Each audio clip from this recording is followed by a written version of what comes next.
le décrochage, l'inattention. Quand on dit qu'un enfant est dans la lune, qu'il ne se concentre pas, c'est pas qu'il ne se concentre pas, c'est qu'il a porté son attention ailleurs.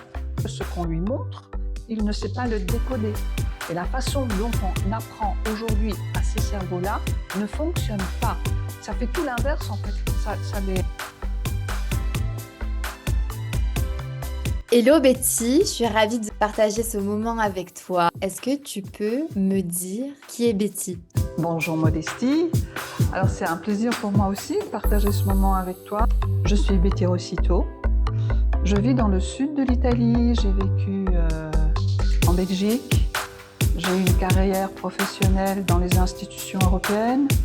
Et puis il a fait que la vie m'a fait bifurquer sur les troubles de l'apprentissage. Parce que j'avais des enfants en particulier que je ne comprenais pas. Je voulais les aider, puis je n'arrivais pas à comprendre ce que je pouvais faire encore de plus. Et donc j'ai 3 filles, c'est la dernière qui m'a poussée vraiment à aller chercher plus loin. Et c'est en 2010, je suis tombée sur une formation qui expliquait la dyslexie, mais de façon tout à fait singulière, c'était très spécial, qui explique que en fait, tout va bien dans le cerveau, mais c'est juste une incapacité à tenir sa concentration, à maintenir sa concentration. J'ai commencé ces formations, ça m'a pris 2 ans, puis je me suis formée à l'autisme, et puis du côté professionnel, j'ai vécu le harcèlement, j'ai vécu des situations qui devenaient toxiques pour moi, donc j'ai démissionné, j'ai constitué une ASBL, potentiel au carré, d'aider toutes ces personnes qui ont un fonctionnement totalement différent. Et puis j'ai continué à me former. Donc voilà, ça fait depuis 2010 que je me forme sur qui est l'humain, comment il fonctionne, pourquoi son cerveau ne fonctionne pas. D'ailleurs, c'était la grande question pour moi. Encore à 50 ans, je me disais « Pourquoi mon cerveau ne fonctionne pas ?» Puis j'avais cette sensation de coquille vide, cette sensation où je ne comprenais pas les choses, où je n'arrivais pas au bout des choses. Alors que de manière assez totalement opposée à ce que je me sentais, j'avais une carrière internationale, j'avais déjà construit 2 habitations, je gérais une société familiale, il y avait les 3 enfants, enfin, je tenais à bout de bras beaucoup d'activités. Et aujourd'hui, j'ai 64 ans. Et pour moi, c'est vraiment important parce que j'ai compris que l'individu, si tu lui donnes pas la possibilité d'apprendre avec ce qu'il est, eh bien, on en reviendra très facilement à la phrase d'Einstein qui dit « Si vous jugez un poisson à sa capacité à grimper à un arbre, il se sentira idiot toute sa vie. » C'est hyper fort Betty, merci. Donc pour resituer, le déclic pour toi, c'est ta 3e fille. Donc c'est elle qui te pousse à aller voir plus en profondeur. Mais toi, c'est des choses que tu as déjà vécues toute ta vie. Tu parlais de se sentir vraiment comme une coquille vide.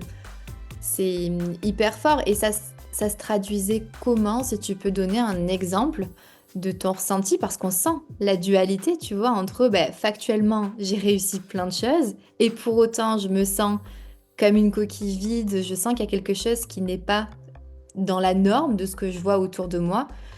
Ça se formalisait comment? Comment c'était pour toi, si tu nous donnes un exemple?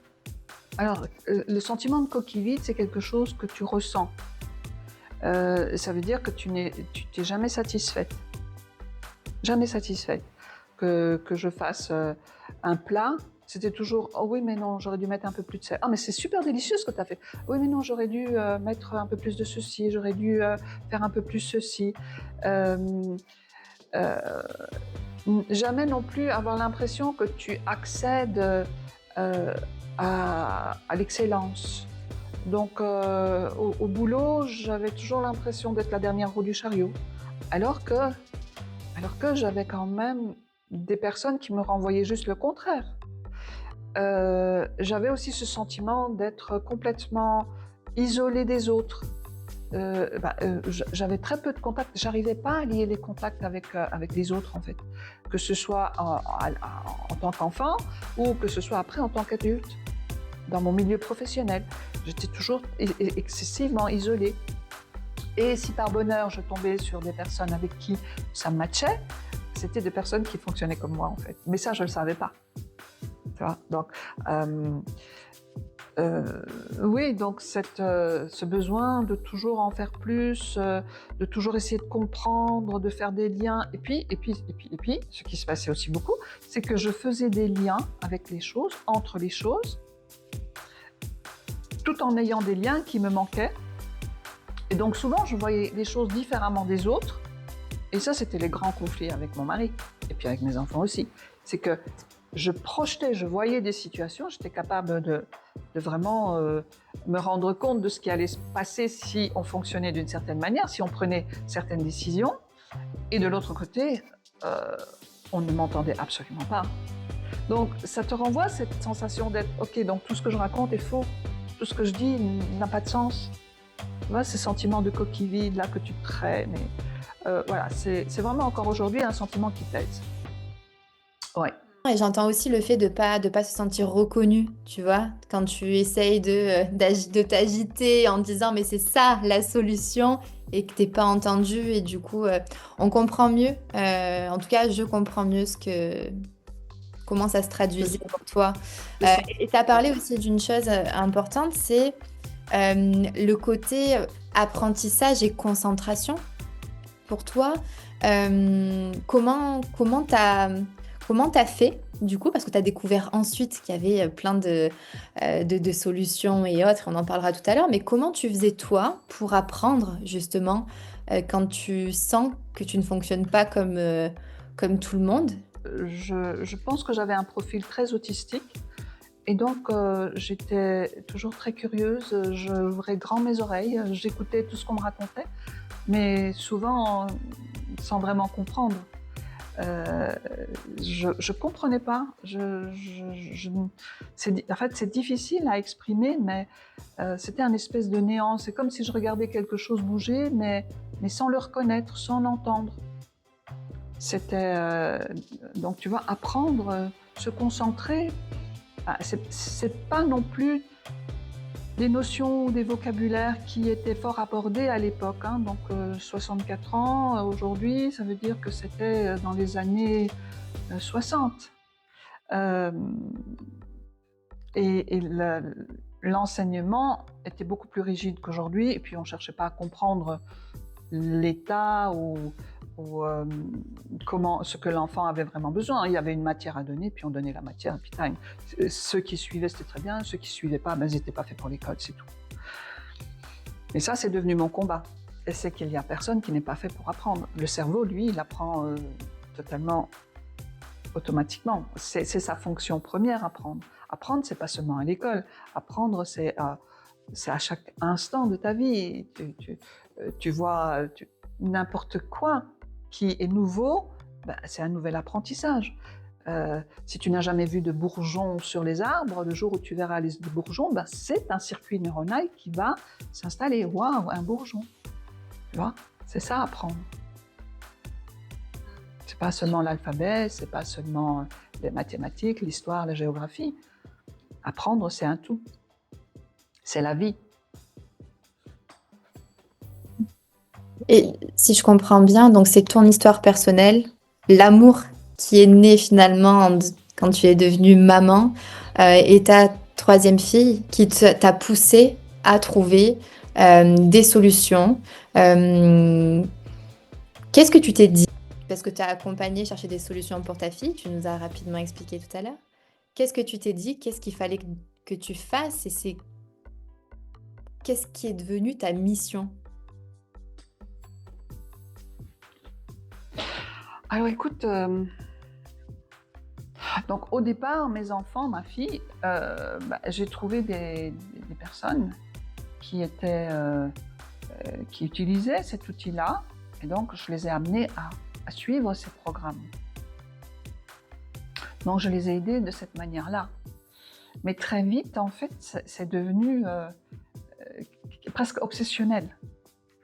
Parce que quand je me suis formée, je travaillais et je sortais de mon boulot et j'allais chez des Kobe pour expérimenter la nouvelle connaissance, donc pour pratiquer. En fait, c'est comme si quelque chose me tirait à continuer sur ce même chemin. Je me posais pas vraiment de questions. C'était un truc qui, euh, qui, qui avait du sens. Tu vois, c'était devenu comme un espoir. C'était un espoir inconscient. Hein, vraiment, c'est vraiment quelque chose encore aujourd'hui. Donc moi, je parle d'il y a 15 ans. Et encore aujourd'hui, on ne voit pas les choses de cette manière-là. C'est-à-dire, le dyslexique, le haut potentiel, le TDA, l'autisme, c'est pas un handicap, c'est pas une maladie. C'est le cerveau qui a besoin d'apprendre d'une certaine façon. Et la façon dont on apprend aujourd'hui à ces cerveaux-là ne fonctionne pas. Ça fait tout l'inverse en fait. C'est un manque de sens énorme. Et le décrochage, l'inattention, quand on dit qu'un enfant est dans la lune, qu'il ne se concentre pas, c'est pas qu'il ne se concentre pas, c'est pas qu'il est dans la lune, c'est qu'il a porté son attention ailleurs, parce que ce qu'on lui montre, il ne sait pas le décoder. Donc, tu vois, c'est chemin faisant en fait, c'est quelque chose qui est... quand c'est ta voix, tu n'arrives même pas à te poser les questions. Tiens, pourquoi je fais ça?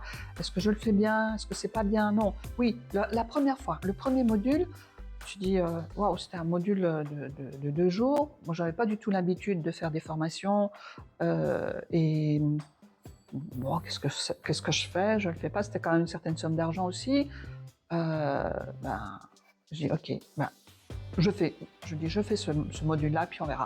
Et puis après, je me suis plus posé de questions. Je me suis laissée vraiment emporter. Je suis rentrée dans le fleu et voilà.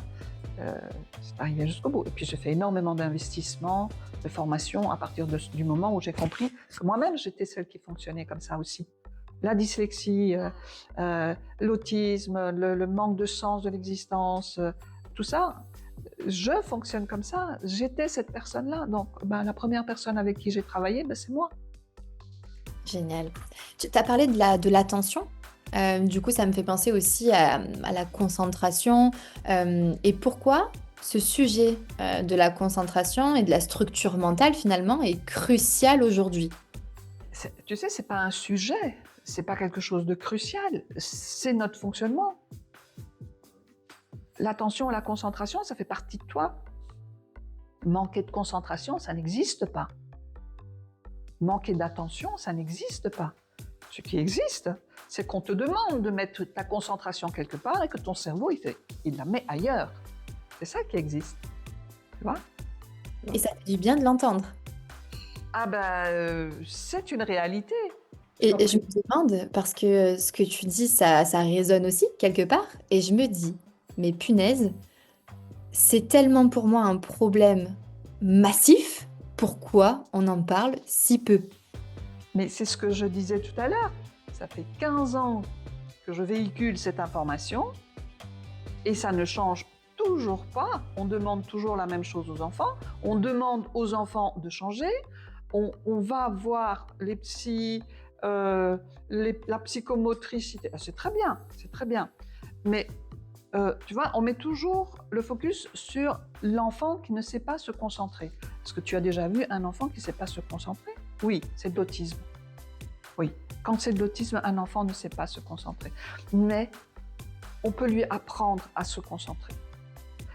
Et quand je dis que se concentrer, c'est à construire son attention. Ça se construit. C'est pas quelque chose de... Parfois les mots sont difficiles, mais c'est pas quelque chose qui ne pourra... d'irréparable. Voilà. Enfin, si on considère que le cerveau, il faut le réparer, oui. Mais c'est quelque chose qu'on peut reconstruire. Là, j'ai un petit peu perdu le fil, donc... Non, c'est très bien. Et du coup, toi, Betty, en quoi ce que tu proposes est différent des méthodes plutôt classiques? Ah déjà, je ne vais pas travailler sur les symptômes. Moi, le symptôme, il ne m'intéresse pas. Qu'on me dise que la personne soit dyscalculique ou qu'on me dise qu'elle est TDA, la base est la même. C'est quoi la base? C'est j'arrive pas à garder mon attention, à maîtriser ma concentration sur le sujet qui doit me permettre d'apprendre à calculer. J'arrive pas à maîtriser ma concentration parce que elle file trop vite et je suis déjà en train de faire autre chose quand je suis TDA. Ok, ça va très très vite. Quand je suis HPI, j'arrive pas à maîtriser ma concentration parce que j'ai trop d'émotions. Je suis trop envahie par les émotions. Et donc, tu vois, ça, à chaque fois, ça dévie mon attention.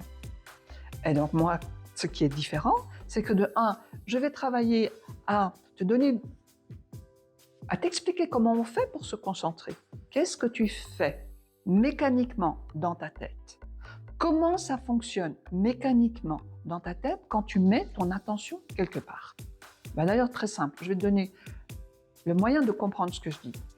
Là, par moment, quand tu m'écoutes, tu me vois. Et par moment, quand tu m'écoutes, tu vois autre chose.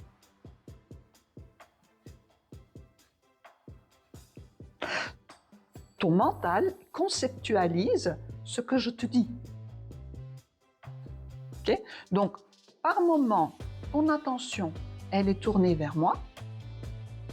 Et par moment, ton attention, elle est tournée ailleurs. Et bon, ce qui est ici, ce qui est bien, c'est que tu es quelqu'un qui maîtrise quand même superbement son attention.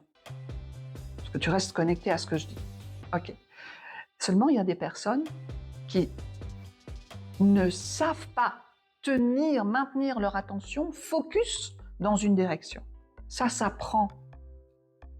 Ça s'apprend. Et c'est vraiment pas compliqué. Je crois que j'ai une masterclass dans ma formation sur ce sujet-là. Et après, 2 petits exercices, 3 minutes par jour, c'est comme quand tu te laves les dents, ça prend pas plus de temps pour comprendre ce qu'est ton attention et comment tu vas la maîtriser.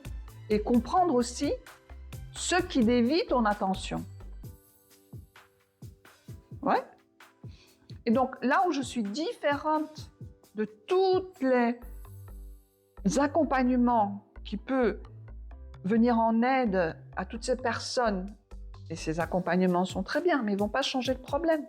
Là où je suis différente, c'est que je vais changer à la source, vraiment à l'intérieur de ton mécanisme mental. Et là où je suis différente aussi, c'est qu'il n'y a personne qui t'apprend la structure de l'existence. Il n'y a personne qui te dit que... Comment je vais exprimer ça? Que pour aller au bout des choses, il y a un mode d'emploi. Il y a une structure à avoir. Cette structure, ce sont des expériences de vie que tu fais quand tu es enfant. Tu vois, le changement, quand tu es tout petit, on donne aux enfants des jouets pour qu'ils puissent, comment dire ça, se rendre compte que la chose n'est plus la même. Tu vois? Il y a des jeux pour montrer aux enfants que quand tu fais une action, tu auras un résultat. Ouais? Donc ce sont des expériences de vie qui s'inscrivent, ce sont des apprentissages, des circuits neuronaux qui s'inscrivent dans ton mental. Et c'est ça qui fait que tu as cette capacité à faire les choses de manière fluide, de manière naturelle. Pourquoi est-ce qu'il y a certaines personnes qui font les choses sans se poser de questions, et puis il y en a d'autres où c'est vraiment le calvaire, c'est le cauchemar. Okay? Ces personnes qui sont hyper désordonnées, ils ont la maison qui déborde de documents ou de choses qu'ils accumulent, ils n'arrivent pas à gérer correctement leur vie. Mais ça s'apprend, c'est vraiment une structure. Je me souviens de mon petit-fils qui a 3 ans aujourd'hui. J'ai pu être témoin du moment où il expérimentait la cause et l'effet. Tu vois, il y avait un ventilateur qui était branché avec un interrupteur. Et il allumait, éteignait le ventilateur. Et il se rendait compte que quand il appuyait, le ventilateur se mettait en route et quand il réappuyait, le ventilateur s'éteignait. Et tu le voyais vraiment dans ses réflexions, c'était là, c'était présent. Et puis, on a débranché, de manière assez subtile, on a débranché le ventilateur. Il continuait à appuyer éteindre, puis il se rendait compte que ça ne marchait plus. Puis on le voyait réfléchir. Tu sais, c'est extraordinaire de voir ça. Tu le vois réfléchir, et tout d'un coup, il réalise que c'est parce que la prise était débranchée. Mais ça, ce sont des apprentissages qui valent de l'or. Et je pense qu'il ne devait pas avoir 2 ans quand il faisait cette expérience-là, qu'on a pu le voir faire cette expérience-là. Ok ? C'est ça qui manque. Ce sont ces expériences-là qui manquent à nos enfants. Pourquoi ? Parce qu'aujourd'hui, on ne laisse plus les enfants participer à la logistique, aux tâches ménagères. Un enfant va à l'école, un enfant, il faut pas le prendre pour un esclave. Non, maman, parents, prenez vos enfants, mettez-les à toutes les tâches ménagères. Vous leur sauvez la vie en faisant ça, parce qu'ils vont construire des circuits neuronaux, des apprentissages qu'ils ne peuvent pas faire derrière une chaise à donner des réponses à des questions abstraites sur une feuille de papier pendant 6 à 8 heures par jour. Eh bien, ça me parle et je sais ce que je vais faire ce soir. Ménage pour tout le monde à la maison. Merci pour ça. Du coup, qui sont toutes ces personnes qui viennent te voir? Est-ce qu'elles ont un profil particulier? Elles ont un profil particulier. Tu sais, je peux déjà te dire une chose, c'est que 98% des personnes qu'on retrouve en prison sont des personnes à qui il manque ces expériences de vie-là, cette structure-là. Je peux te dire que on commence déjà beaucoup à entendre des enfants qui battent les parents, qui se révoltent contre les parents. Ils ont 12-13 ans.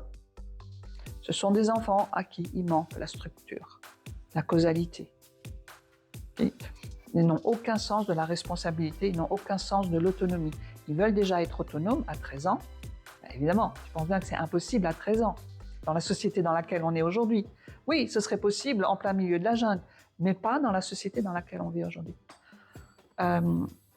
D'ici quelques années, on va avoir une explosion d'enfants qui battent leurs parents, qui se révoltent, parce que la pression scolaire aura été beaucoup trop importante. Et ça, c'est une torture qu'on fait subir aux enfants. Les profils qui viennent me voir, ce sont des mamans qui sont désespérées, parce que elles ne savent pas comment sortir leurs enfants de cette incapacité à apprendre. Et en plus, ça les ramène à une douleur profonde qui est leur propre expérience, parce que ces enfants sont leur propre miroir.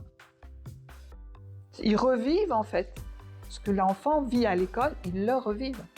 Donc il y a de la culpabilité, il y a de l'humiliation, on est désemparé, c'est un combat qu'on mène seul. Ouais. Donc toutes ces personnes qui viennent me voir, c'est vraiment...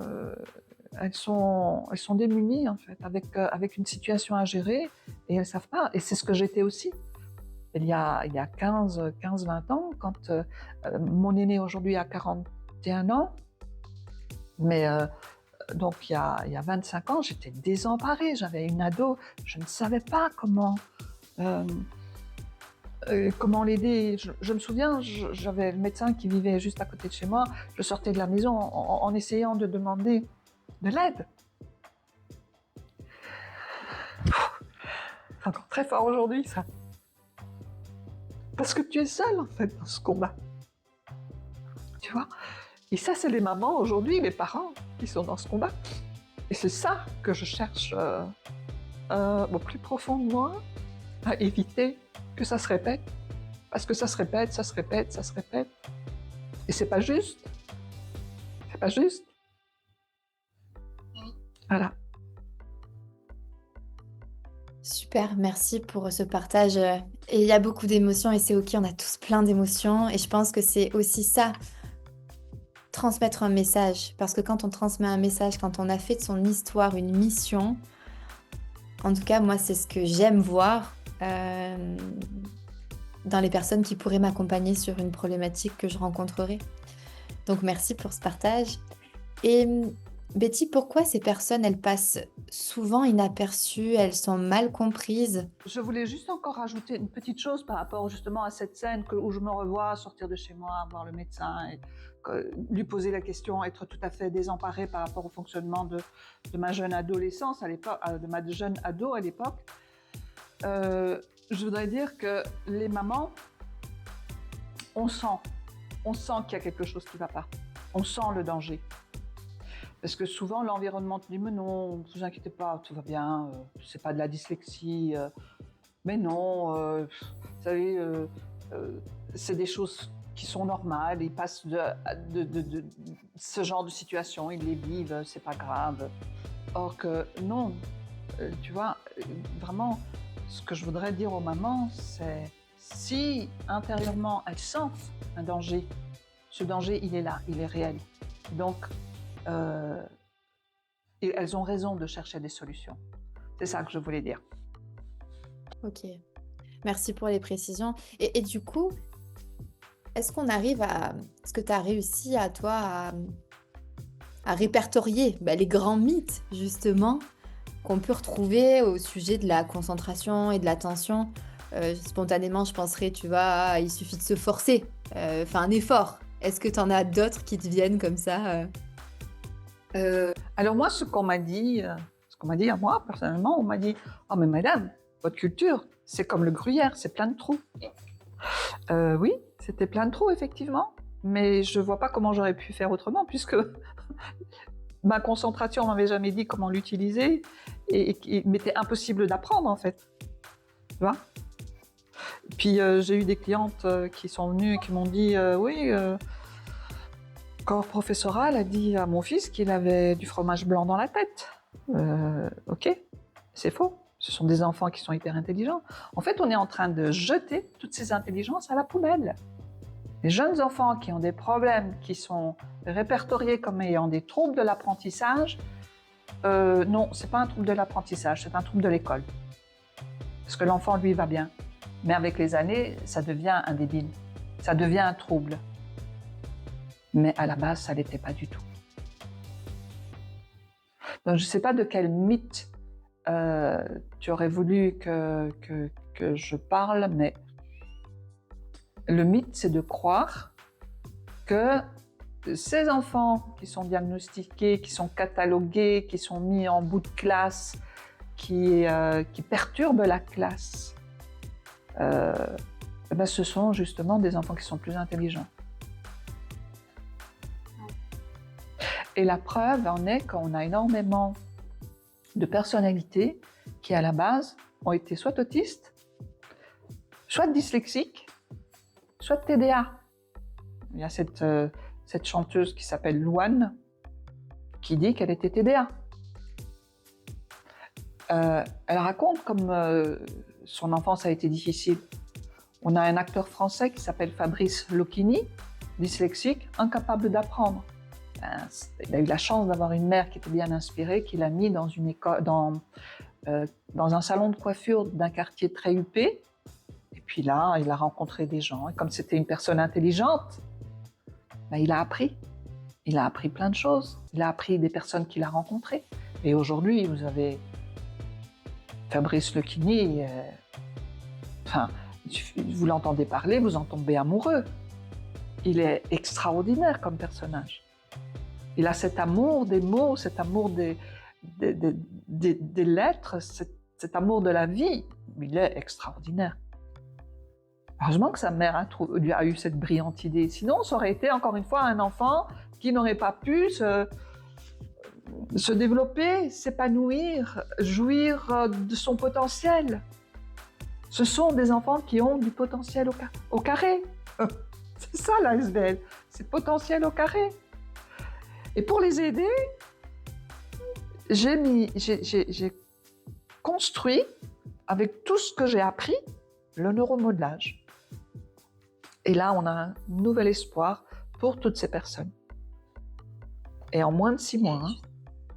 Là, tu me parles de neuromodelage, de ce que tu fais. Est-ce que tu peux m'en dire plus? Parce que je suis hyper intriguée. Moi, ça fait écho avec une histoire, je vais te partager très brièvement. Mais dans la famille, un enfant qui a été diagnostiqué après des mois et des mois, il a tous les 10 possibles. Et en fait, ce que ça a donné au fur et à mesure, c'est qu'aujourd'hui, il a 16 ans, déscolarisé, et il est persuadé qu'il n'est pas fait pour ça, qu'il se sent c'est ces mots, hein, débile, pas suffisant. Et jusqu'à aujourd'hui, on n'avait pas trouvé de solution, tu vois. Donc ce que tu dis, ça fait clairement aussi écho. Et je comprends quand tu parles des mamans qui se sentent désemparées aussi, qui ressentent qu'il y a quelque chose, qui essayent de faire bouger les choses d'un point de vue scolaire et elles ne trouvent pas écho en réalité. Et c'est là où tu peux intervenir, où tu interviens. Et est-ce que tu peux me dire comment tu fais? Qu'est-ce que tu utilises? Tu me parles de neuromodelage. Dis-moi en plus, je suis hyper curieuse. Ouais. Donc, tu vois, je te dis que ces enfants, ils ont une manière... Enfin, les enfants deviennent des adultes, hein, on est bien d'accord. Donc, le neuromodelage, il est fait pour tout le monde, en fait. Tout à l'heure, je te parlais de mode d'emploi de la vie, de structure. Je te parlais de l'expérience de mon petit-fils qu'on a pu voir. On a pu voir cet apprentissage phénoménal. Eh bien, cet apprentissage-là que tu n'as pas pu faire étant enfant, eh bien, je te le fais faire avec de la pâte à modeler. Tu vas modeler ta compréhension. Je vais t'expliquer et toi, tu vas la créer avec de la pâte à modeler. Et donc, tu l'as devant toi. Tu vois, ce n'est pas des mots. Parce que quand je te parle, il y a 60% de ce que je te dis qui vont générer une désactivation d'attention. Donc, ton attention part. Tu vois ? Et toi-même, quand tu m'entends parler, tu dois sentir qu'à certains moments, oups, tu pars et puis hop, tu réalignes. Oups, tu pars et hop, tu réalignes. OK ? Donc, les déviateurs d'attention, il y a deux types. Les mots que tu entends, que tu écris, que tu lis. Alors là, ça, c'est de la dyslexie. Et l'autre déviateur, c'est le manque de structure de l'existence. Si quand tu commences à faire une chose, tu ne sais pas comment aller jusqu'au bout de la chose, pouf, ton esprit, il déconnecte. Et pour éviter ça, il y a deux choses à faire. C'est travailler sur comment on fait pour se concentrer, comme ça tu sais ce que toi tu fais naturellement, partir, revenir, partir, revenir. Si tu ne sais pas, à un moment donné, tu pars et tu ne reviens plus. Et là, tu as perdu ta connexion. Et quand tu reviens de nouveau dans la discussion, qu'est-ce qui se passe ? Tu as perdu un moment, tu as perdu le fil. Et là, tu te retrouves en décalage, tu n'es plus dans la discussion. Tu dis, oh, qu'est-ce qu'elle veut dire, de quoi elle parle, tu vois ? Donc là-dedans, ça commence à tourner, mais c'est plus du tout en lien avec la discussion. Donc, je te disais, de 1, je te dis ce que tu dois faire mentalement pour maîtriser ton attention. Puis on va travailler sur tous les déviateurs d'attention. Et dans un premier temps, c'est la structure. Et cette structure-là, on va la modeler. Et donc, qu'est-ce qui va se passer ? Tu vas enregistrer des nouveaux circuits neuronaux. Ça va enregistrer tout l'apprentissage qu'il t'est nécessaire de faire. Et ça se fait d'une manière mais tellement naturelle et tellement fluide que ça ne te demande même pratiquement aucun effort. C'est presque ludique. Je fais faire ça à un enfant de 6 ans et à une personne de 80 ans. Et le résultat est le même. Tu vois ? Donc, combien de temps, j'allais dire, ça prend pour avoir du résultat ? Ok. Donc, tu me parles de résultat, avoir du résultat. Tu n'as pas besoin de terminer la formation pour avoir du résultat. D'accord ? Donc, dès les premiers apprentissages, tu vas sentir que dans ta vie, les choses changent. Et un exemple que je vis avec le groupe que je suis actuellement, c'est un groupe de 8 personnes, il y a 8 adultes et 4 enfants. Donc des parents qui accompagnent leurs enfants. Eh bien, un des enfants du groupe, on n'a pas fini le premier pilier. Il s'est mis à faire de la pâtisserie. Et sa mère me dit, mais jamais j'aurais imaginé qu'il se mette à faire des choses aussi. C'est facile, mais en même temps c'est compliqué pour un enfant de 12 ans de faire de la pâtisserie. Il a été chercher les machines dont il avait besoin, les produits dont il avait besoin. En fait, ce gamin, il a compris. Avec le peu de leçons qu'il a déjà eues, il a commencé à savoir s'organiser. Donc, le temps que prend une formation, ça peut varier entre 6 mois, 8 mois, 1 an. Mais je pense qu'en 6 mois, on a déjà acquis pas mal de toutes ces informations qui sont nécessaires pour fonctionner correctement. Tu vois, mais c'est un chemin qu'on parcourt et chemin faisant, tu intègres et donc ta vie change tout de suite. Tu n'as pas besoin d'attendre la fin de la formation. C'est ça qui est extraordinaire. Oui, tu commences au fur et à mesure de ton chemin, tu commences à intégrer finalement et à voir l'impact que ça a dans ta vie de tous les jours. Et globalement, 6 mois, tu me dis, à quoi ressemble le quotidien d'une personne qui a retrouvé sa pleine concentration, de la clarté mentale? Ça ressemble à quoi la vie changée pour la personne qui t'a fait confiance finalement pour te confier tous ces mots? Tu sais, c'est comme si on avait enlevé un voile sur ton existence. Tu vois, c'est comme si avant tu vivais, comment dire, sur un espèce de nuage où tout est confus, où tu as à chaque fois l'impression d'avoir du brouillard dans la tête, comme si tu avais un petit peu bu. Ouais. Et quand tu commences cette formation, eh ben, c'est clair, tu te sens beaucoup plus en contact avec la matière, en contact avec la réalité. Tu sens que tu vas aller au bout d'une vaisselle sans souci. Tu vas aller, tu vas commencer, je sais pas, à faire à manger. Tu vas pouvoir aller jusqu'au bout. Et si tu peux pas aller jusqu'au bout, ça va pas être un problème parce que tu sauras comment reprendre après pour continuer. Tu auras beaucoup plus d'argumentation structurée. Quand tu parles avec les autres, souvent ces personnes-là, elles parlent puis on comprend pas parce que ça passe du coq à l'âne. Ça va dans tous les sens. Ouais. Donc c'est des argumentations beaucoup plus structurées. Je comprends mieux l'actualité, les documentaires. Je peux être beaucoup plus focus dans une lecture. Tu vois, ça change vraiment l'essence de ton quotidien. Et qu'est-ce que tu dirais à quelqu'un qui douterait encore de sa capacité à changer et de se mettre en mouvement pour aller vers ce changement? Alors je vais dire 2 choses. Je ne peux pas t'aider si tu décides pas que tu as besoin de changer. Bon, tu vas me dire, ça c'est un peu partout. Seulement moi, comme ce sont des consignes qui vont te permettre, toi, à l'intérieur de ta tête, de faire les modifications, il n'y a personne qui peut les faire à ta place. Personne. Maintenant, ce que j'ai à dire, c'est que si tu me trouves sur ta route, ne rate pas le coche. Parce qu'il y a urgence pour toi. Ça ne va pas s'améliorer. Il n'y a rien qui te permettra, sauf de revenir en enfance et de refaire toutes les expériences de vie qui te manquent, mais il n'y a rien qui te permettra de structurer ton existence et de sortir de ce chaos mental dans lequel tu te trouves. Il y a urgence si tu as des enfants.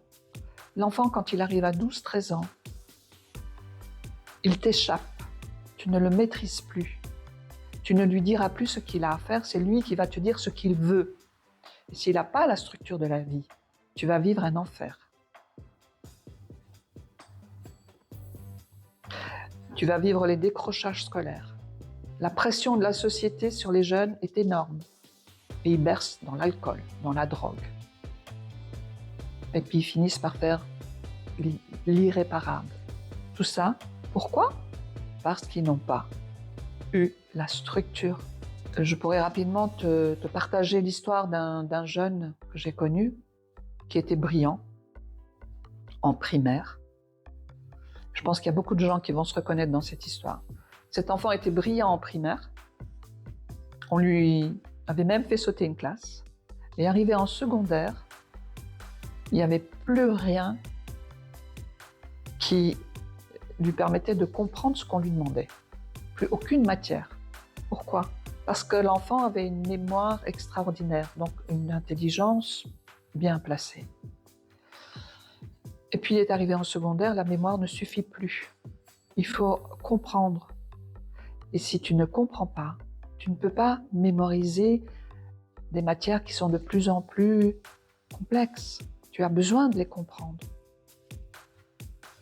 C'est pour ça qu'il y a urgence. Si vous avez des enfants, il faut absolument leur donner la structure le plus rapidement possible.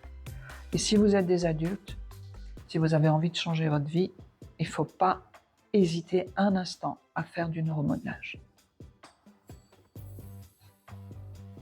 Où est-ce qu'on te trouve? Comment tu fonctionnes? Qu'est-ce qu'on doit faire? On rate pas le coche, on veut en savoir plus, on veut travailler avec toi.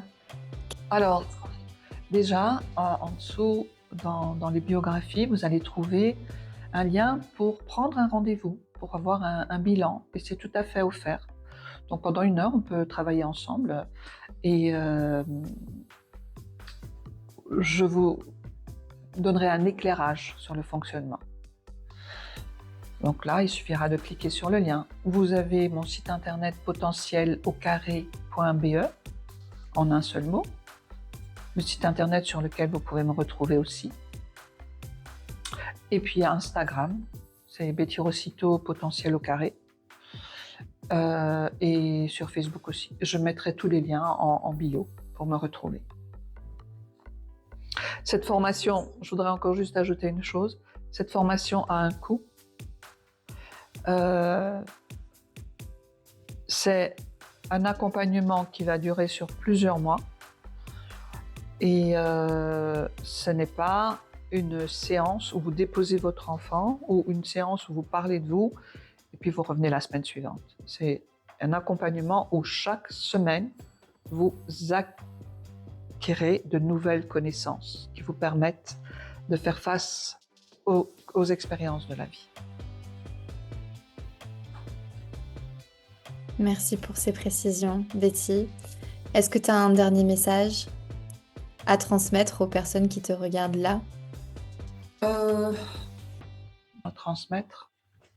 Ne laissez personne dire que vous n'êtes pas intelligent. Je reviens à la phrase d'Einstein. Si vous demandez à un poisson de grimper à un arbre, il croira toute sa vie qu'il est idiot. Merci Betty. C'était un plaisir de te découvrir, de découvrir ton histoire et qui tu es à travers cette interview. J'ai été ravie de partager ce petit bout de chemin avec toi. Je te remercie. Merci beaucoup Modestie, tu as vraiment été curieuse et tu m'as fait voyager, tu m'as vraiment emmenée à me raconter, à me laisser découvrir. Mais comment tu fais ça? Comment ça se fait que tu as ce fil, comment dire, ce don? C'est vraiment, c'est tellement doux et c'est tellement brillant, c'est tellement solaire. Comment tu fais? Déjà, merci pour ces mots. Tu sais, je me suis reconnue dans pas mal de choses que tu as dites dans l'interview, donc ça me parle et ça m'invite à aller creuser aussi, on en reparlera, mais j'ai eu une grosse prise de conscience, moi, il y a quelques années, il y a 4 ans, où je me suis retrouvée dans le flou, tu vois, la quête de sens absolu. J'ai découvert un outil, donc le Human Design, qui m'a ouvert et je me suis dit, je suis normale, en fait. J'ai compris mon propre fonctionnement. Et de tout ça m'a amené à m'introspecter et c'est vrai que c'est un parcours, c'est le parcours d'une vie finalement d'apprendre à se connaître. Et pour apprendre à se connaître, j'ai du coup essayé de nombreux outils. Et je me suis formée dans l'accompagnement, donc en tant que coach. Et aujourd'hui, j'invite les personnes à voir l'introspection comme un voyage. Donc j'ai des offres aujourd'hui qui sont en place pour l'accompagnement parce que je suis partie du constat que tout mon réseau dans le recrutement, tout mon réseau a une problématique carrière.